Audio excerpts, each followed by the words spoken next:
In Geneva, the director of the World Health Organization said this. The problem now is supply problem. Just give us the vaccines.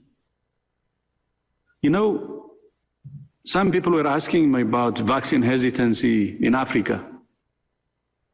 And then I say, that's not the problem. There is no vaccine, so why do we even talk about vaccine hesitancy? The problem is vaccine supply.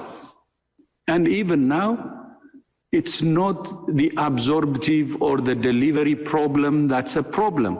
There is no vaccine. You can't even talk about delivery or absorption capacity when there is no vaccine. Dr. Gavin Yamey of Duke University said rich countries behaved worse than anyone's worst nightmares. And he's not even talking about America's reaching peak vulgarity by offering people $1.5 million to get vaccinated. He's talking about America and other rich countries' reluctance to share vaccine supplies with poor countries. 66% of Americans have received at least one dose of the vaccine. In Africa, that number is less than 2%. Joining us now is James K. Galbraith, an economist and professor at the Lyndon B. Johnson School of Public Affairs at the University of Texas. Professor Galbraith, thank you very much for joining us tonight. You wrote an article about this recently, and I learned a lot because I thought the Biden administration was being very generous, offering 500 million doses, and other G7 countries were being very generous. But the math does not add up to generosity. It does not. And there is an enormous gap between what the officials of the United States and our G7 partners are saying about what they're offering and what is required to meet the demands of the world to get this pandemic dealt with before variants and other difficulties just cause it to sweep back out over all of us once again. So it's not just a question for the countries that are not able to access vaccines. It's a question, as President Biden has actually said, of the safety of all of us. I mean, you make the point that the United States alone could be capable of delivering billions of doses, and that billions is actually the number that's needed and needed much more quickly than is even currently scheduled to get delivered.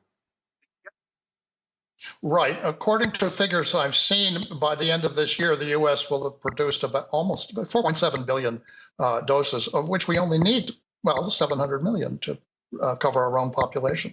So the question is, where are the rest of them going? Well, they're being sold to wealthy customers. The European Union and other entities are stockpiling vaccines, but way beyond their own requirements. They're having trouble getting them into their own populations, but they're buying more than they need.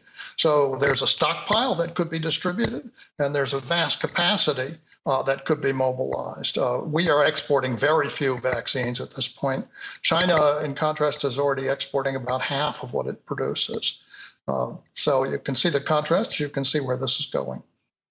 The 500 million that the Biden administration is committed to providing, you point out, could take a very long time to actually get in arms. That's correct. The G7 said it would be, they're hoping to get half. It's actually less than half of that 500 million out by the end of this year.